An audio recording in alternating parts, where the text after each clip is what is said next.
Saudara berbicara tentang keluarga, saya hari ini membawa firman tentang membangun keluarga Kristen. Sebenarnya cukup lama saudara ini saya renungkan saudara ya, bagaimana kita sebenarnya sebagai orang percaya, keluarga-keluarga Kristen. Saudara berbicara tentang keluarga, khususnya kita keluarga orang percaya, orang Kristen.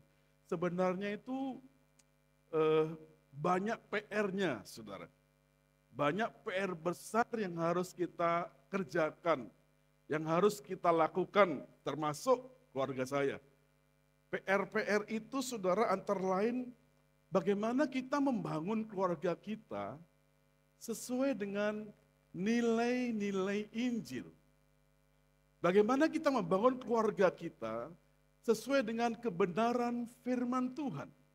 Karena sebagian besar keluarga termasuk kita keluarga orang percaya, orang Kristen, sebagian besar keluarga itu dibangun berdasarkan apa saudara? Lebih banyak berdasarkan tradisi-tradisi nenek moyang. Tradisi-tradisi suku bangsa. Saya dari Jawa, istri saya Sulawesi, saya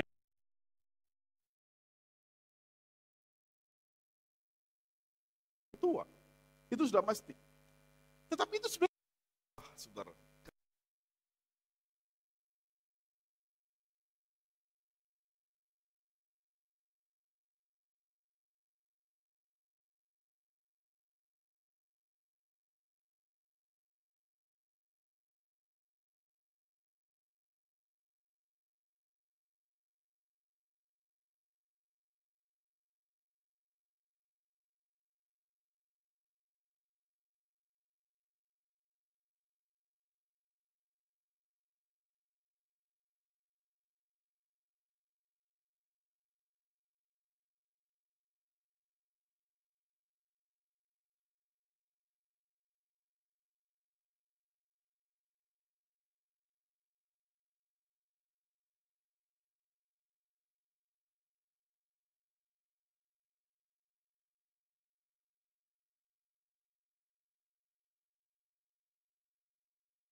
Baik,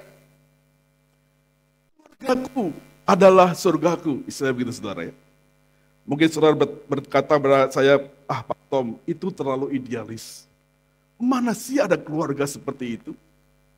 Saudara, memang kalau kita berada di satu kondisi yang tidak baik, contohlah, kalau saudara menyelam di air yang keruh, semuanya kelihatan keruh, gak ada yang baik. Tapi ketika saudara keluar dari air keruh, mandi di air yang jernih, kan ada jernih. Seringkali kan kita mencoba untuk mengeneralisir. Banyak wanita-wanita yang seringkali patah hati ngomong gak ada laki-laki yang baik, kan begitu saudara ya? Gak ada pria yang baik, sama aja begitu saudara ya. Hidungnya belang semua gitu saudara ya. Bukan hanya buaya laut, buaya air, buaya darat juga banyak. Seringkali mengeneralisir. Saudara, karena kondisi rumah tangga seperti itu kita menganggap tidak ada rumah tangga yang baik. Apalagi yang alkitabiah, yang dibangun berdasarkan nilai-nilai. Saudara, mungkin sudah bilang bahwa itu hanya ada di film. Drama itu Keluarga Cemara, saudara ya. Kalau saudara hidup di tahun seusia saya, tahun 80, 90 itu ada film yang dibintangi oleh Michael Landon. Itu yang orang keluarga hidup di padang rumput, mereka keluarga bahagia. Mungkin film Cemara ini saudara, keluarga Cemara diinspirasi oleh film itu saudara ya. Sepertinya itu hanya di film Pak. Tidak saudara. Ini tugas kita membangun keluarga yang sesuai dengan nilai-nilai firman Tuhan. Nah saudara, coba kita lihat lagi. Kita tes lagi. Banyak anak-anak kita, anak-anak muda, saudara. Kalau kecil sampai usia 17 tahun masih bersama orang tuanya, mereka ke gereja karena orang tuanya. Tapi setelah nggak bersama orang tua, banyak yang hilang. Kenapa? Karena seringkali mereka melihat papa mama di gereja religius, bahkan melayani. Di gereja itu seperti malaikat. Tapi di rumah itu seperti malaikatnya iblis. Gitu saudara. Hari Minggu baik. Hari Minggu bertobat. Senin, Selasa, Rabu kumat. Gitu ya. Banyak anak-anak yang tidak bisa melihat Yesus di dalam diri orang tuanya. Saudara. Tidak bisa melihat Yesus di tengah-tengah keluarganya. Sehingga mereka berkata, ya aku ke gereja mengikuti orang tua. Berapa waktu lalu kita, Bu Erna, Pastor Peter, dan beberapa youth melayani healing di satu SMA ya. Satu sekolahan, saudara. Ada satu anak berkata begini, berkata, di mana sih gerejanya? Nanti kalau saya sudah dewasa, saya mau ikut ke sana. Saat ini belum bisa, karena bersama orang tua. Saudara, mereka tidak melihat Yesus yang disembah orang tuanya itu nyata, real di tengah-tengah keluarga. Berikutnya saudara, banyak anak-anak muda juga, saudara. Meskipun ke gereja, tapi mereka tidak bisa melihat korelasi hubungan antara berkarier, mencari pekerjaan dengan kekristenan. Bekerja ya bekerja. Orang tuanya bekerja keras, banting tulang. Saudara. Mereka berkata bahwa nggak ada hubungannya. Papanya religius, tapi kerjanya juga sangat mati. Sehingga mereka pikir bahwa ya kerja, belajar. Tuhan hal lain. Ini menunjukkan bahwa keluarga ini tidak dibangun berdasarkan nilai-nilai. Kalau keluarga ini bangun berdasarkan nilai-nilai Kristen, nilai Injil, anak ini akan merasa, saudara, dia akan berkata begini, aku kalau besar nanti seperti papaku, seperti mamaku, papa yang bijaksana, mama yang bijaksana, papa yang bekerja tapi suka cita, kadang ada masalah, ada problem, tidak kalut, saudara, ada masalah, ada problem, papa itu suka berdoa dan berpuasa, ada masalah besar mereka tidak seperti orang yang gak kenal Tuhan. Religius, kerja sungguh-sungguh, tapi sukacita, keluarga itu bahagia. Meskipun mungkin makan sederhana. Saudara, ini seperti keluarga impian ya. Tapi sebenarnya Tuhan ingin kita seperti itu. Dengan kata lain, saudara, sebenarnya kita keluarga-keluarga Kristen itu keluarga yang kehilangan seperti keluarga Eden itu tidak ada. Saudara. Tapi itu bukan terjadi pada saudara saja, dalam diri saya juga. Dalam keluarga kami. Dan perlu saya tegaskan begini, bapak-bapak tidak perlu menyalahkan orang tua saudara. Anak-anak muda tidak perlu juga saudara menyalahkan orang tua saudara hari ini. Karena apa? Mereka juga korban masa lalu. Papa mama kita korban dari papanya. Kakek nenek kita korban dari kakek papanya. Saya dan saudara juga korban dari orang tua. Anak-anak saudara mungkin korban dari saya dan saudara. Yang segenerasi. Kita lupakan itu. Mari kita mulai lembaran baru. Kita bangun keluarga berdasarkan nilai-nilai firman Tuhan. Amin saudara. Kita coba lihat di dalam Yosua pasal 1 ayat 8. Yosua pasal 1 ayat 8. Tadi kita baca ya. Janganlah engkau lupa memperkatakan kitab Taurat ini Tetapi renungkanlah itu siang dan malam, supaya engkau bertindak hati-hati sesuai dengan segala yang tertulis di dalamnya. Sebab dengan demikian perjalananmu akan berhasil dan engkau akan beruntung. Hati-hati saudara tentang ayat ini.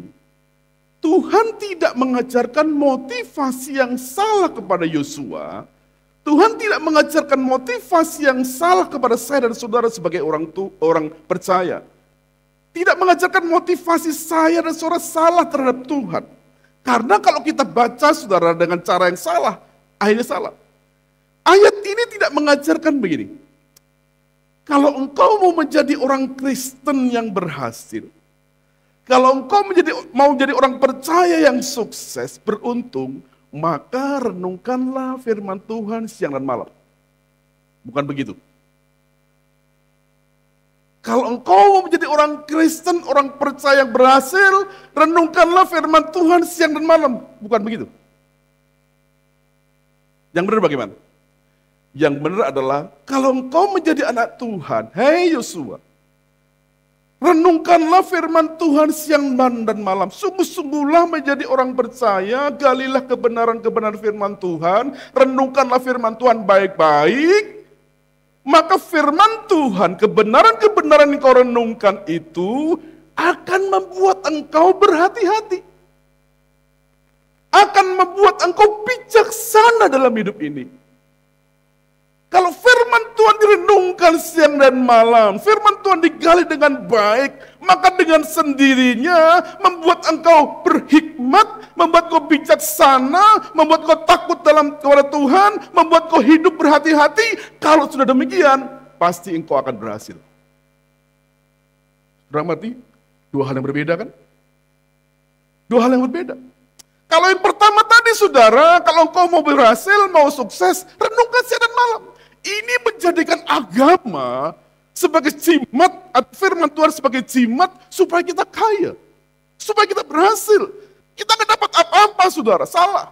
Tetapi kalau kita menjadi orang percaya, kita sungguh-sungguh mengasihi Tuhan, merenungkan kebenaran firman Tuhan, menggali firman Tuhan sungguh-sungguh. Firman Tuhan itu saudara, rahasia-rahasia surgawi itu akan membuat kita berkenan kepada Allah, hati kita diubah, pikiran kita diubah, membuat kita bijaksana, membuat kita berhikmat.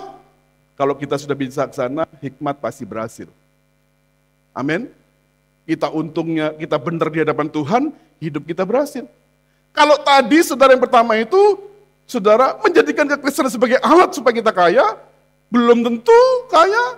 Makanya banyak orang yang tidak percaya sama Tuhan karena menjadi orang Kristen sakit terus, susah terus, dan tidak benar di hadapan Tuhan. Kita yakin dan percaya firman Tuhan mampu mengubah hidup kita.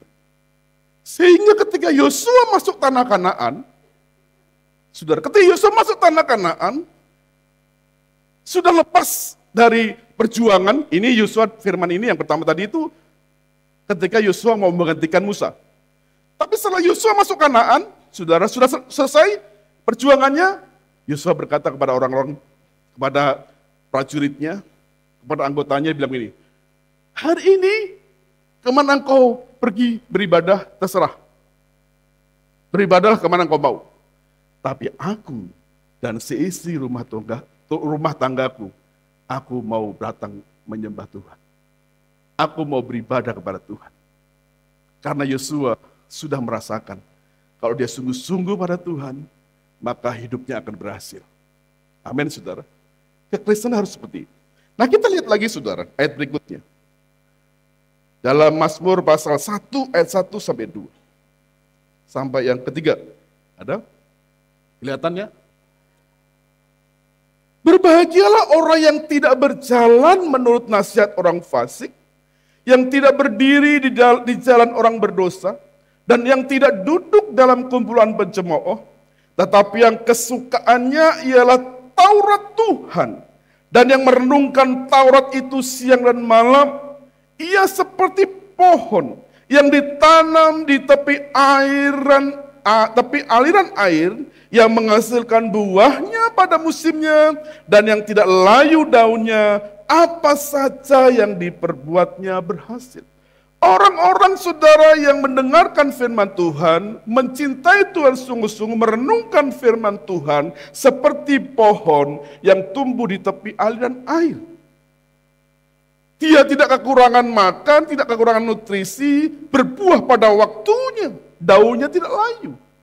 Dengan kata lain, saudara, kalau kita betul-betul mengasihi Tuhan, mendengar firman Tuhan yang benar, akan ada pertumbuhan di dalam diri kita. Secara pribadi, kalau diri kita sudah benar, saudara menikah dengan orang benar, maka keluarga itu akan jadi keluarga benar. Betul? Betul saudara ya? Maka saya katakan begini, saudara, kalau saudara, diri saudara tidak berubah dalam hidup ini, pada saudara datang ke gereja, rajin, ada dua sebab. Mengapa saudara tidak berubah? Pertama, mungkin saudara nggak mengerti tentang firman Tuhan yang disampaikan.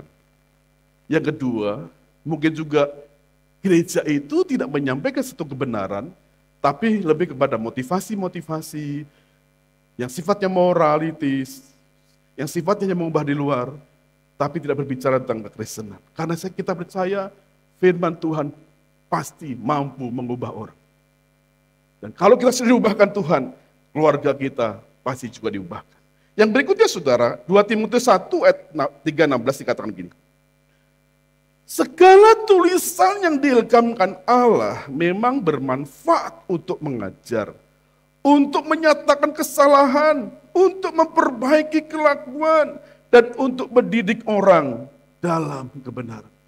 Firman Tuhan ini saudara, bermanfaat dalam banyak hal dalam kehidupan ini. Maka saya tekankan saudara, cintailah firman Tuhan. Setiap hari baca firman Tuhan, satu pasal. Setiap hari, terus rutin, mungkin saudara gak mengerti, baca terus.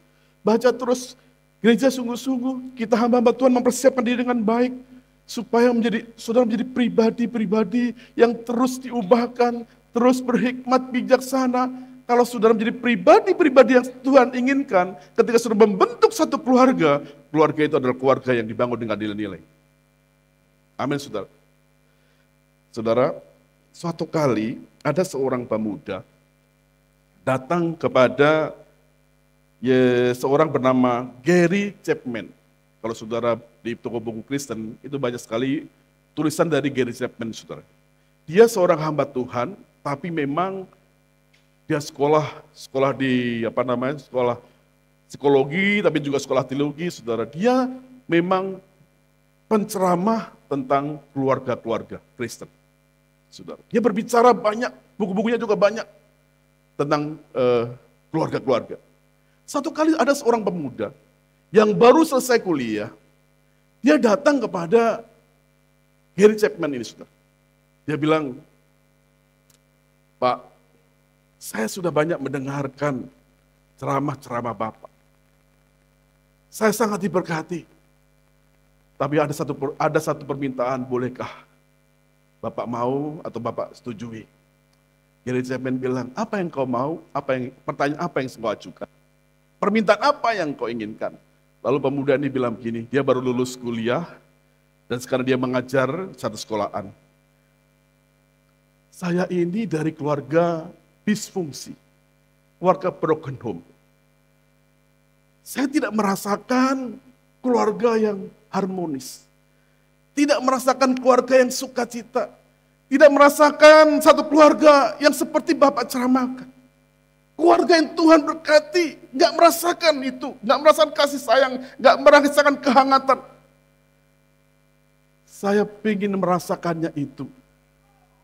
Bolehkah saya tinggal 1 tahun di rumah Bapak untuk merasakan suasana itu, untuk melihat tindak tanduk perbuatan Bapak, sehingga saya merasakannya.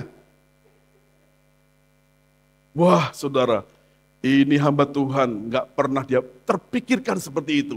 Waduh, kaget saudara. Mungkin kalau selesai saya khotbah ada anak muda datang, Pak Tom, saya ini dari keluarga broken home, bolehkah saya tinggal di rumah Bapak? Jawaban saya paling halus dan bijaksana, di rumahku tidak ada kamar lagi. Mungkin gitu saudara ya. Saudara ini kaget buat Gary Chapman. Waduh. Tapi saat itu integritasnya diuji. Apakah perkataannya, pengajarannya, betul-betul dia terapkan. Ada seseorang yang mau datang ini merasakan sukacita damai sejahtera di tengah-tengah keluarga, yang membangun keluarganya dengan nilai-nilai firman Tuhan.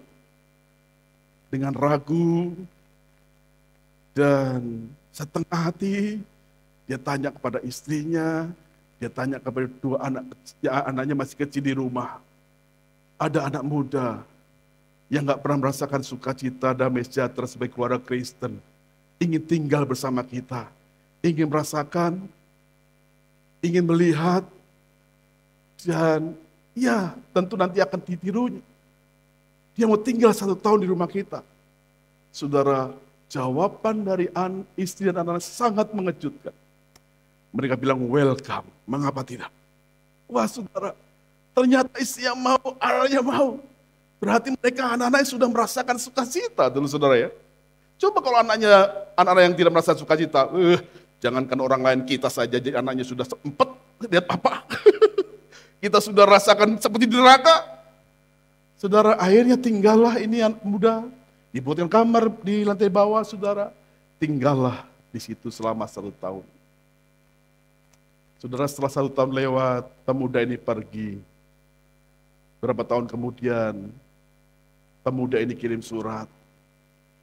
Dia merasakan, saya baru memahami, merasakan bagaimana kalau kita merasakan kasih sayang, hidup dengan keluarga yang bahagia, keluarga yang cinta Tuhan. Banyak kenangan manis yang tidak bisa saya lupakan. Banyak perbuatan-perbuatan, tindak tanduk yang membuat saya tidak bisa melupakannya dan ingin mencontohnya. Saudara, lalu Gary Chapman, dia menulis satu buku tentang 5 tanda keluarga yang fungsional atau 5 tanda keluarga yang sehat. Saudara, Gary Chapman bilang, sebenarnya 5 hal ini yang ingin saya tekankan, tanamkan kepada pemuda itu untuk memahami keluarga yang fungsional, keluarga yang sehat itu seperti apa. Kita lihat, yang pertama, katakan apa saudara situ? Keluarga yang sehat itu adalah keluarga yang saling melayani. Kedua, keluarga yang sehat adalah keluarga yang dimana suami istrinya itu akrab. Yang ketiga, saudara, keluarga yang sehat yang Tuhan inginkan adalah orang tua yang mengajar dan melatih anak-anaknya. Yang keempat, saudara, keluarga yang sehat adalah suami istri yang memimpin dengan penuh kasih. Yang kelima, keluarga yang sehat adalah anak-anak yang mentaati dan menghormati orang tua. Saudara jangan lihat saya dengan curiga ya. Pak Tom, apa sudah begitu? Sama-sama belajar Pak Mus. Tidak ada tentu sama-sama belajar. Dan saya banyak hal yang salah dalam kehidupan kami, keluarga, saudara. Dan ketika saya terus banyak selama bertahun-tahun, saudara, saya merenungkan keluarga Kristen seperti apa yang baik dan benar. Saya dari keluarga papa saya Kristen, tapi seringkali papa mama saya dulu suka berantem. Istri saya, saudara, ketika dia kelas 5 SD, papanya cerai. Punya trauma-trauma, sehingga kita membangun rumah tangga, saudara. Kelihatannya pendeta itu suci, khotbah bagus, tapi di dalam rumah tangga belum tentu. Saya menemukan satu gereja yang besar, cukup besar, saya melayani di sana. Saya tanya, anak-anaknya di mana? Ada. Apakah anak pendeta? Dari 4 anaknya, tidak ada yang mau jadi pendeta. Bahkan ada di antara mereka yang bermasalah. Dan hidupnya juga ekonominya kurang. Selidik mereka sangat trauma, sangat sakit hati pada orang tuanya. Tapi juga ada satu keluarga yang menjadi teladan saya secara pribadi. Seorang dosen, suami istri ketika mengajar di Jakarta, dosen ini saudara suami istri, buat kami teladan. Dia punya anak 3. Tiga-tiganya sekolah dokter. Mulai remaja mereka melayani. Ketika mereka berkeluarga tetap melayani. Bahkan 2 diantaranya jadi pendeta. Tetap sebagai seorang menantunya adalah seorang pebisnis, istrinya dokter. Saudara, satu teladan. Masih ada. Dan saya pikir banyak orang-orang yang membangun keluarganya dengan bijaksana yang berdasarkan firman Tuhan. Kita lihat satu persatu saudara ya. Yang pertama saudara, 5 tanda keluarga yang sehat. Yang pertama adalah saling melayani. Markus pasal 10 ayat 45. Karena anak manusia juga datang bukan untuk dilayani, melainkan untuk melayani dan untuk memberikan nyawanya menjadi tebusan bagi banyak orang. Yesus datang bukan untuk dilayani. Yesus datang untuk melayani. Amin, saudara. Amin. Dan dalam keluarga, kemudian kita lihat satu statement dari Gary Chapman, dia berkata begini, bawahnya ada statementnya. Ini saya terkejut membaca ayat ini, ada di bawahnya, satu lagi. Ya, saudara bisa baca ya? Kita baca bersama-sama ya. 3, 2, 1. Dalam keluarga yang sangat fungsional atau sehat, akan bertumbuh suatu kesadaran bahwa melayani yang lain merupakan salah satu panggilan yang paling tinggi di dalam rumah itu. Sebelum keluar. Jadi saling melayani, saudara. Di rumah itu banyak sekali pekerjaan kan. Cuci piring, nyapu, saudara ya. Buka pintu buat tamu. Banyak pekerjaan, saudara. Sudah punya asisten pun juga masih banyak pekerjaan. Sudah. Anak muda ini, saudara yang ikut Chapman, dia juga bisa melihat. Anak muda ini, saudara, dia katakan begini, mungkin dia ini dari keluarga yang perfeksionis, keluarga yang menuntut banyak. Ketika dia ada di rumah itu, sudah dia cuci piring, sudah lama sekali sampai bersih. Tiba-tiba datang anaknya dari Gary Chapman, cuma datang sebentar, dia cuci, sebentar selesai. Dia kaget, ternyata yang perfeksionis itu belum tentu benar. Secukupnya saja. Gary Chapman sama anak-anak sering kali diskusi. Di ruang makan, saudara mereka ada kehangatan. Saling melayani, saudara. Saling membantu. Tidak ada yang merasa bahwa saya raja, saya princess. Ada. Semua. Keluarga yang sehat adalah keluarga yang saling melayani. Amin. Saling melengkapi. Yang kedua, keluarga yang sehat adalah keluarga di mana ada keakraban antara suami dan istri. Salah satu tanda bahwa di sana ada keharmonisan, saudara, ada kebaikan kalau suami istrinya akrab. Kalau suami istrinya sudah tidak akrab, itu tanda bahwa di situ ada saudara, peperangan dunia, saudara ya. Kalau suami istri sudah tidak akrab, itu berarti saudara ada malapetaka di situ, saudara. Kalau suami istri tidak akrab, tidak intim, bahasanya intimisi. Ada satu kedekatan. Enggak selalu serius, suka bercanda. Kalau suami istri tidak akrab, pasti ini ada problem dalam rumah itu. Ada masalah dalam rumah itu. Keluarga yang sehat dimulai dari suami istri yang saling mengasihi. Dan itu dibuktikan dari keakraban yang tidak basa-basi. Yang ketiga saudara, keluarga yang sehat adalah keluarga di mana orang tua yang mengajar dan melatih anak-anak. Lihat, saudara, saya baca ini cukup lama, saya dokumentasi, saya simpan. Satu studi terhadap 700 orang-orang yang sukses ini di Universitas Harvard yang sekarang lagi naik daun, lagi jadi perbincangan gara-gara Trump ya, gara-gara Presiden Trump mengusir orang-orang anak-anak mahasiswa dari luar negeri khususnya dari Cina. Mereka diusir semua. Studi di Universitas Harvard, saudara, terhadap 700 orang yang sukses ternyata ditemukan mereka adalah orang-orang yang mulai kecil dilibatkan dalam mengurus rumah. Anak-anak yang mulai kecil dilibatkan untuk mengurus rumah. Kenapa mereka cenderung lebih sukses dalam karya, dalam hidup?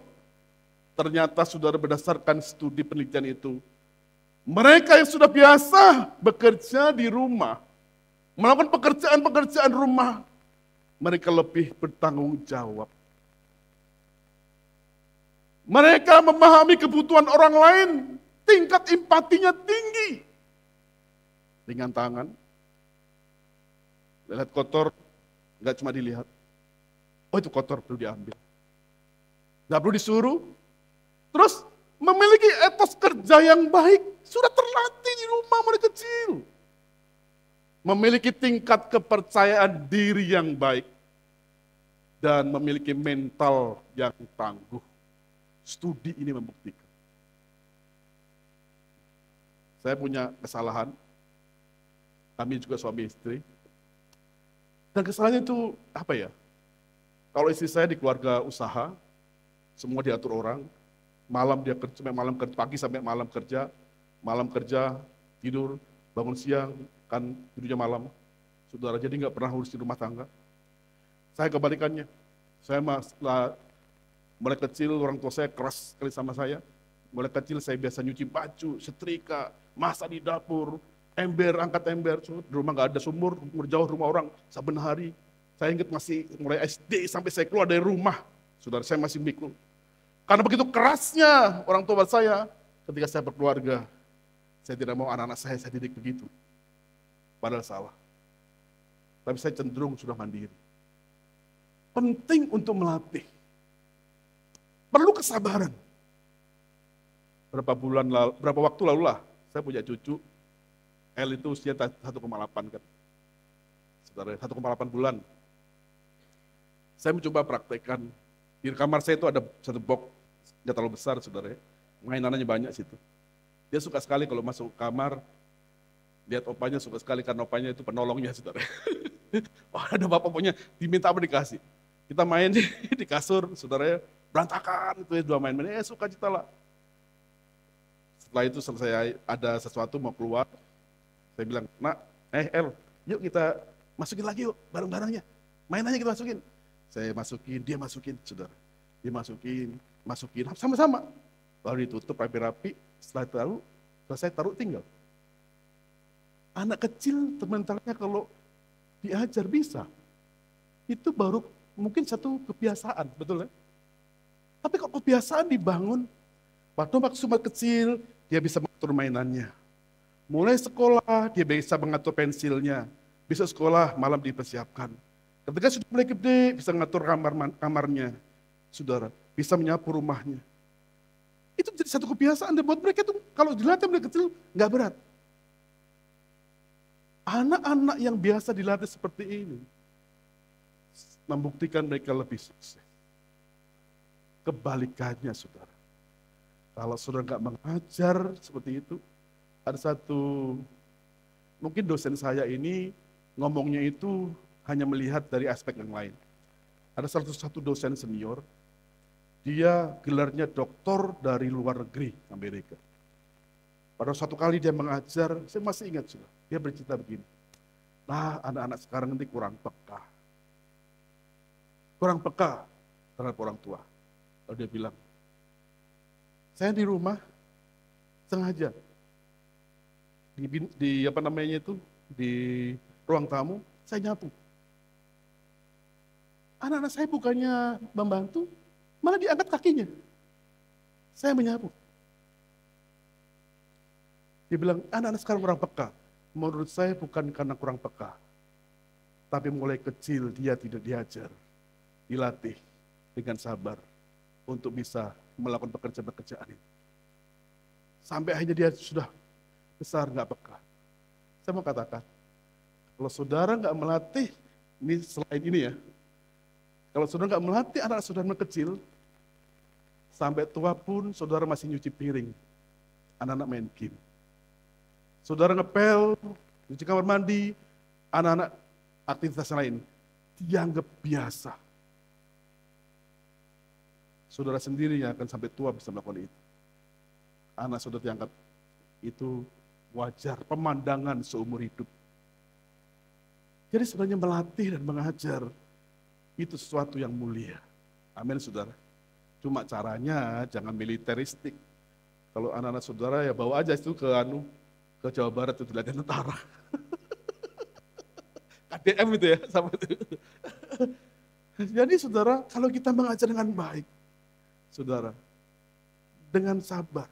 Bisa. Jangan sampai telat. Kalau sudah SMP, SMA udah susah. Ini pengalaman saya, saudara ya. Saudara yang masih berlambat, mulai. Anak-anak yang masih muda, mulai terlibat. Keluarga yang sehat adalah keluarga di mana orang tua mengajar anak-anaknya dengan cara yang sehat. Yang kemudian saudara yang berikutnya yang keempat, keluarga yang sehat adalah suami istri memimpin dengan penuh kasih. Ini sesuatu yang sangat prinsip. Anak saya Michelle pernah bilang begini, saya masih ingat dulu waktu SD. Waktu SD kita biasa doa malam, saudara ya. Doa malam baca memuji Tuhan, membaca Alkitab. Dia bilang, Papa, saya masih ingat dulu waktu SD. Kita baca Alkitab, Papa lempar saya dengan bara. Maksud saya baik untuk baca Alkitab, karena ada suatu kesalahan saya lempar dia. Dia ingat. Maksud saya baik, tapi cara saya salah. Bukan dengan kasih. Anak-anak itu saudara, selain luka, masalah ini, ada dua hal yang selalu diingat. Pengalaman yang paling berkesan. Pengalaman yang paling buruk. Dan masalahnya pengalaman yang paling buruk, itu melupakan yang berkesan lain. Ada dua pengalaman saya yang tidak pernah saya lupakan sama orang tua saya. Padahal itu waktu masih kecil, saya belum sekolah, saya masih di Bopong. Papa mama saya ajak saya pergi ke kebun binatang di Surabaya. Itu pengalaman yang sangat mengesankan. Nggak pernah saya lupakan, padahal saya itu belum sekolah. Tapi juga ada pengalaman yang buruk. Yang lain banyak tapi saya sebutkan. Saya pernah minta tas, waktu kecil nggak dikasih, saya menangis terus di lantai. Padahal mungkin papa maksudnya baik. Tapi kan itu pengalaman buruk. Saya punya nenek yang baik, kalau malam saudara saya diceritakan, cerita-cerita. Bawang merah, bawang putih, saya masih ingat sudah. Diceritakan. Ternyata belakangan itu anak-anak yang suka diceritakan itu baik sekali untuk merangsang pikiran. Ada satu lagi saudara, kalau anak-anak saudara suka baca novel, baca buku, kasih, kalau masih SD sampai SMP lah, kasih novel-novel yang bermutu. Itu baik sekali untuk merangsang anak bisa berimajinasi. Jadi apa yang kita tabur pada anak-anak kita, saudara, dia akan tuai di dewasa, dan kita juga akan itu menuainya. Mari kita melakukannya dengan kasih. Sedapat mungkin, saudara belakangan, sedapat mungkin, meskipun kadang-kadang nggak bisa, dibendung, saya mencoba mungkin untuk tidak marah. Karena marah bagaimanapun juga salah. Tapi bukan berarti kita nggak boleh tegas. Kita perlu mendidik dengan lemah lembut dan tegas dalam arti disiplin. Di dalam camp pria sejati, kalau anak-anak tidak didisiplin, maka menjadi anak yang murahan. Betul ya? Anak murah. Kalau nggak lemah lembut, anak kita cenderung pemberontak. Antara lemah lembut dan disiplin harus dikombinasi. Saudara, kekristenan, kalau boleh saudara bilang begini, kok Pak Pendeta, itu dari 5 poin kok nggak ada supaya anakmu baik, pergi sekolah tumpang tangan, supaya anak baik kalau tidur tumpang tangan. Saudara, ini perilaku keagamaan. Itu baik-baik saja. Tapi saudara jangan sampai saudara mengutamakan perilaku keagamaan di rumah yang prinsip saudara lupakan. Saudara paham maksudnya? Yang prinsip saudara lupakan. Saya masih ingat saudara, saya punya teman, anak saya Peter tahu itu orang sampai sekarang masih ada.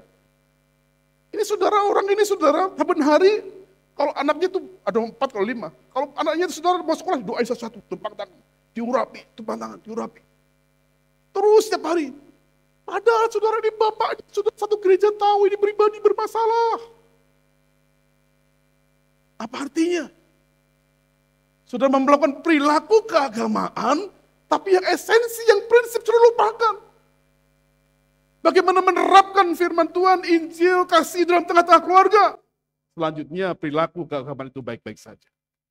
Hati-hati saudara, kalau kita sudah betul-betul tidak peka mana yang benar mana yang salah, itu problem.